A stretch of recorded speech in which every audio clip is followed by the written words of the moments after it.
In this video, we will cover in detail the opposing sides of the Barry Bonds debate. Is he baseball's greatest villain or the greatest baseball player of all time? Be sure to comment villain or GOAT now, and then stay tuned for our surprising verdict as we cover this in detail. Now let's dive into whether Barry Bonds is a villain or the greatest of all time. Part 1. The challenge.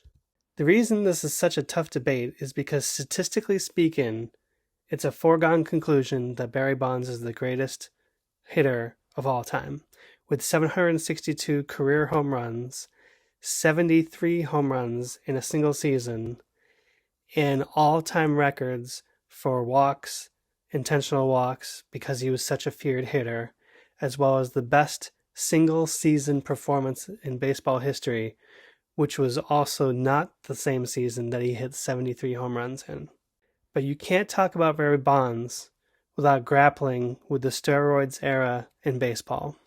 And Barry Bonds may also be the center of this with the balco scandal, which led to the book being written, The Game of Shadows, specifically to this investigation, which also led the owner of Barry Bonds' record-breaking home run number 762 to brand it with an asterisk before loaning it to the Major League Baseball Hall of Fame.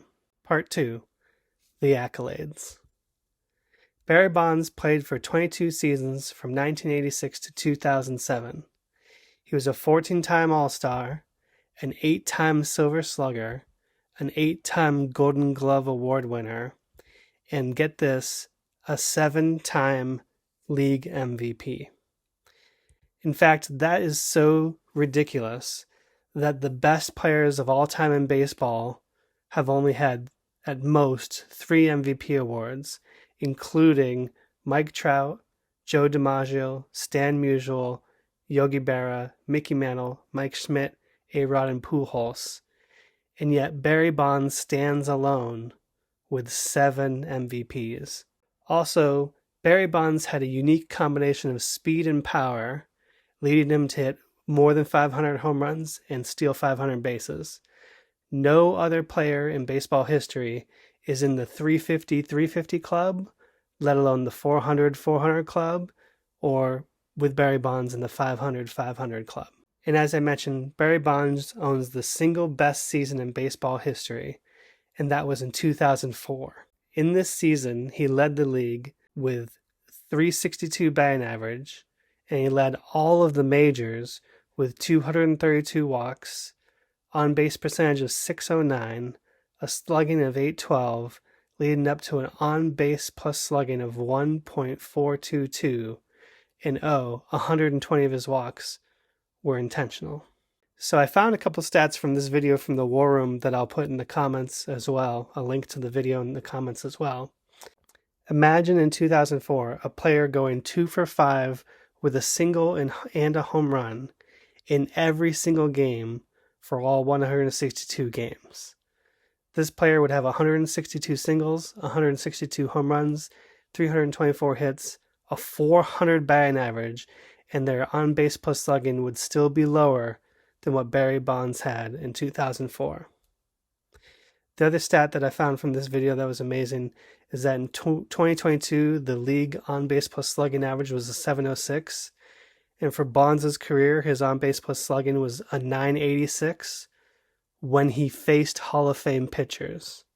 In his total career, his on-base plus slugging was over 1,000, which you may have seen this graphic online, but in 2004, Barry Bonds reached safely 376 times with only 373 at-bats, and that's in part due to setting the record for walks. Now let's get into part 3, the scandal. In 1984, Victor Conte founded the Bay Area Laboratory Cooperative, also known as balco. His plan was to test for and address nutritional deficiencies in athletes to help them perform better. And at first he says his business was completely legal. But in the 1990s, Conte started developing performance-enhancing drug programs, and then he started working with some of the biggest names in sports. By the late 1990s, balco had marketed tetrahydrotestosterone, also known as the Clear, which at the time was an undetected performance-enhancing steroid. Conte worked with weight trainer Greg Anderson and supplied a number of high-profile sports stars from the United States and Europe with the clear and human growth hormone for several years.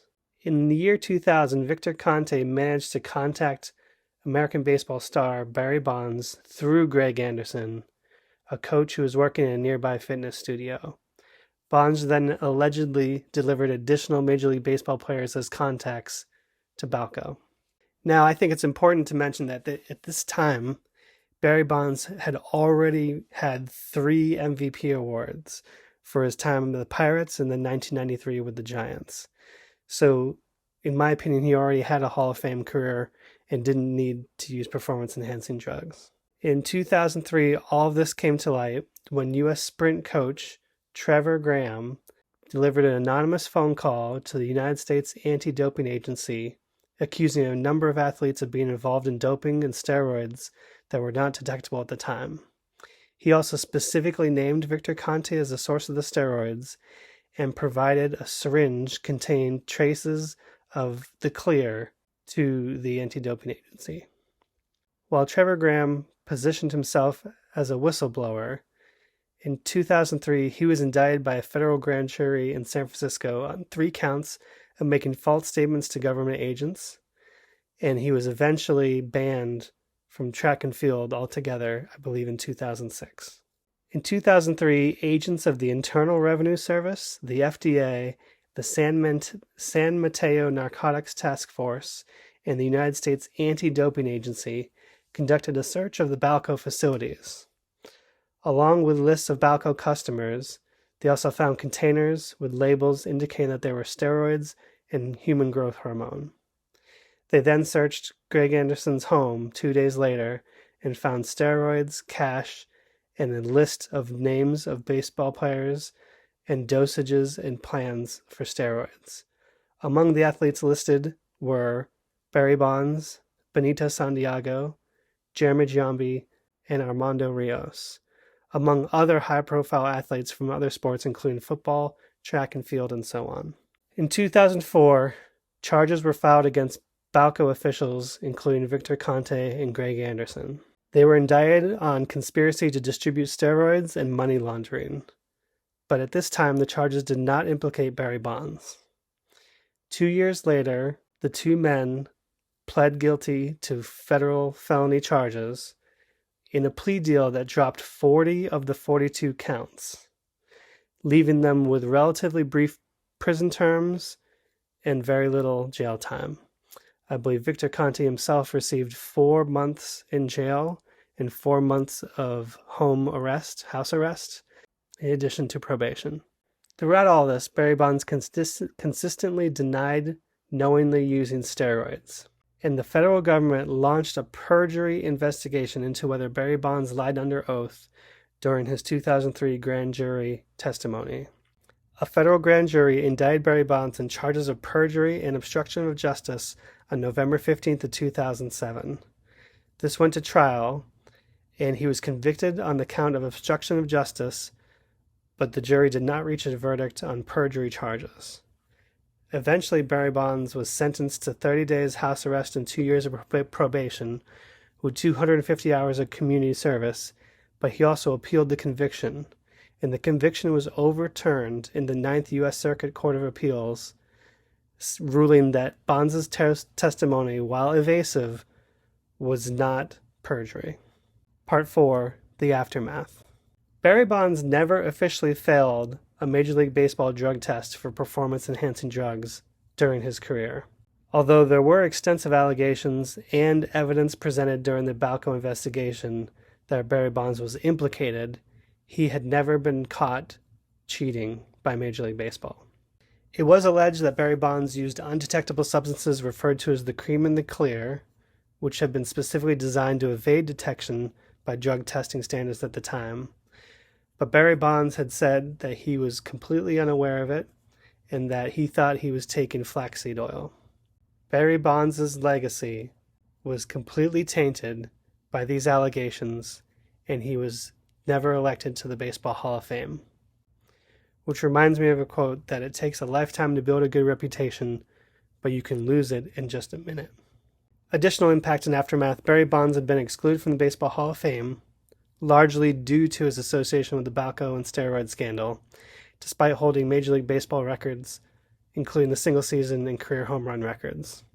In fact, in 2014, the Major League Baseball Hall of Fame reduced the years of eligibility from 15 to 10, and many believe this was in response to the steroid era, and in part an attempt to prevent Bonds from being elected.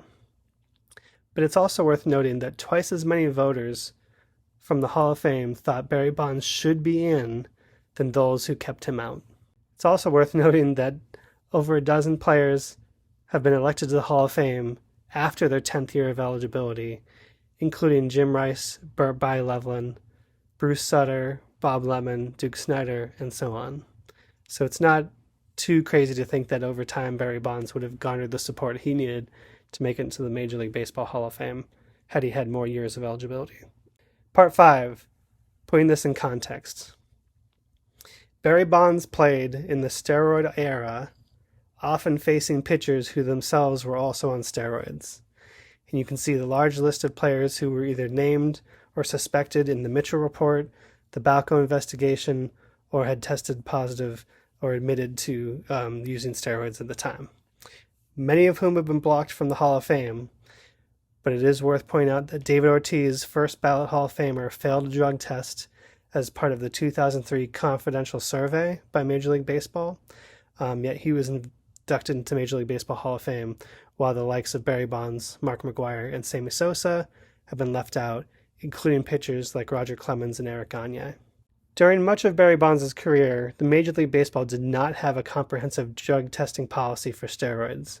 It wasn't until 2003 that Major League Baseball first introduced mandatory drug testing, which was relatively limited compared to today's standards. In fact, most people believe that Bud Selig felt that baseball was benefiting from the home run chase that Mark McGwire and Sammy Sosa were having. In fact, Roger Maris's 1961 record of 61 home runs, which for a long time was thought to be unbeatable, is now 8th in the all-time home run season list, behind Barry Bonds, Mark McGwire, Sammy Sosa, and even Aaron Judge's seasons during this steroid era. Also, steroids weren't penalized by Major League Baseball until 2005, and that only came in response to the congressional investigation as part of the balco scandal. That means steroids were not penalized until the last 2 years of Barry Bonds' career, and even then at the time, the punishment was not immediate lifetime ban from baseball. In fact, a first positive test for performance-enhancing drugs led to a suspension of only 10 games, and then it increased up to a 5th positive test result, which would be a penalty at the commissioner's discretion. Major League Baseball has much stricter penalties in place now. And these are graphs of WAR, or wins above replacement, for each player's career as a function of their age. And when you look at Barry Bonds' light blue line here, and I've got an arrow next to it, Bonds didn't necessarily have talent that we'd never seen before. But he did sustain that talent longer than almost anyone else since Babe Ruth. You can see at the arrow here around 2000, when it was alleged that Barry Bonds started working with balco, a step improvement when he was around the age of 35 or 36, which in itself is a bit suspicious. Make no mistake, Barry Bonds had a Hall of Fame career already at that point. But you can see that as often, like with Albert Pujols, Ken Griffey Jr., and so forth, and even Hank Aaron plateauing, Barry Bonds had some of his best seasons late in his career. And so it looks like steroids, at a minimum, helped him keep his performance up much later into his career. Another kind of damning statistic that I heard here is that at the age of 33, Barry Bonds had 15% less home runs than Ken Griffey Jr. at the same age. Ken Griffey Jr. had hit 481 home runs by the age 33 to Barry Bonds' 411. But from age 34 on, Barry Bonds doubled the home run output of the often injured Ken Griffey Jr. of 351 home runs to 149. Barry Bonds also out-homered every other person who ever played Major League Baseball by a margin of 28% more home runs than even Hank Aaron, who hit 274 home runs after the age of 33. Bonds' ability to play at such a high level for so late into his career is in part a competitive advantage we hadn't seen at the time. Tommy John pitched for 26 years in Major League Baseball, accumulating 288 wins, and about half of those wins came after he tore his UCL in his arm and had the novel surgery to replace the ligament in his arm, which became known as the Tommy John surgery. Since then, over 300 Major League Baseball players have had the surgery, with a few of them having it more than once. So now the wear and tear that an arm takes can be repaired, and they can pitch for much longer, which gives them a competitive advantage in pitching. In fact, at age 30, Shohei Ohtani is now recovering from the same surgery, and everything he does from this point on will be on an arm that he otherwise wouldn't necessarily have had. This goes in contrast to performance-enhancing drugs. This is a performance-enhancing surgery. The other thing I think is interesting is to really focus on Babe Ruth. So here's a funny photo that says Babe Ruth did it on hot dogs and beer. But when Babe Ruth played, there's a couple things that go against him, I think, in this, is that the best African-American athletes at the time were not allowed to play baseball. And the other one is that although the radar gun was not invented until the 1970s, according to historical records, the average speed of a fastball during Babe Ruth's playing career was approximately 85 to 90 miles an hour. Pitchers at the time relied more on deception, movement, and control rather than raw velocity compared to today's standards. And I can almost guarantee you that Babe Ruth didn't face a pitcher who was on steroids. So part 6, the real villain.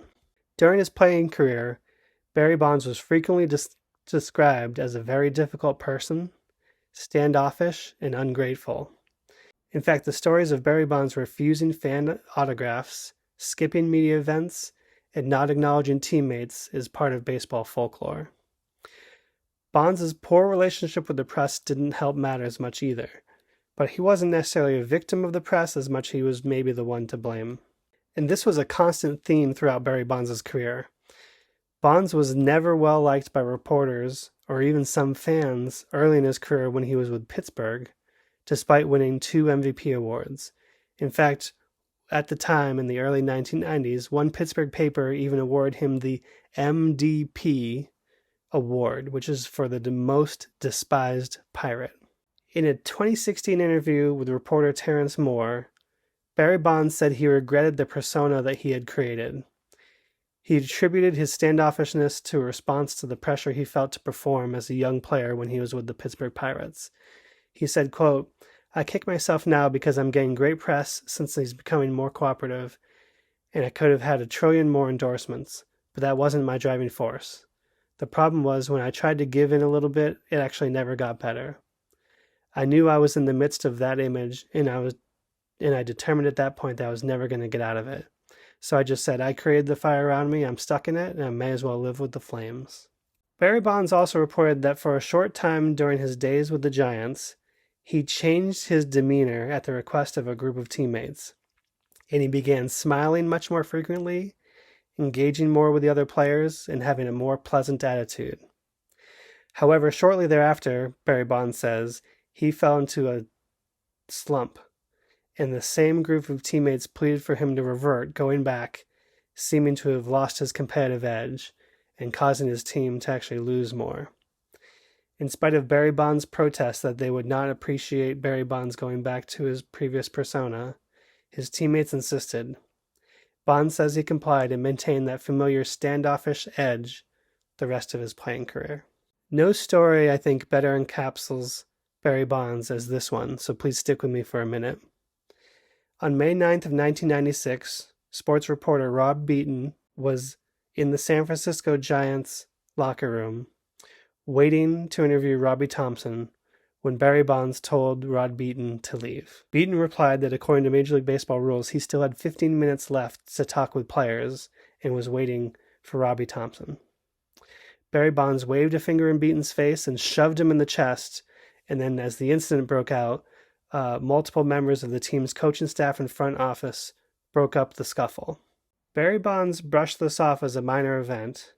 However, Beaton did not file any formal complaint, but the USA Today did file a grievance with the team. Now, to come full circle, several years later, Rod Beaton and Barry Bonds were at the same baseball event, where Beaton was unable to get up from his chair due to Parkinson's disease.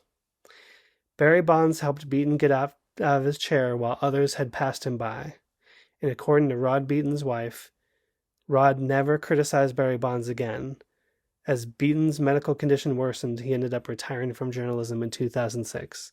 And I think this story captures sort of the villain and the hero in Barry Bonds at the same time. Part 7, the eye test. Growing up watching baseball in the 80s, 90s, and through the 2000s, I have never seen a player hit like Barry Bonds before.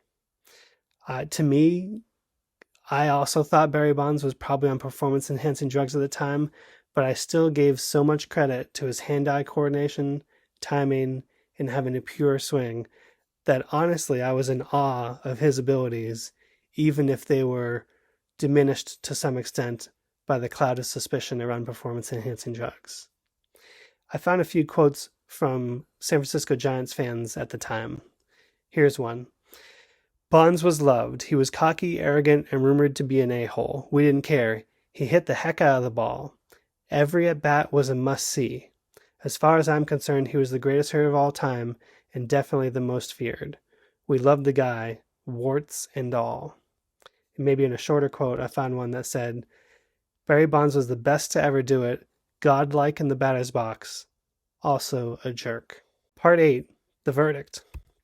So I asked you, our viewers, if you imagine if you were the manager of a Major League Baseball team going into your only playoff season in a long time, which player in their prime would you pick to help you win the World Series?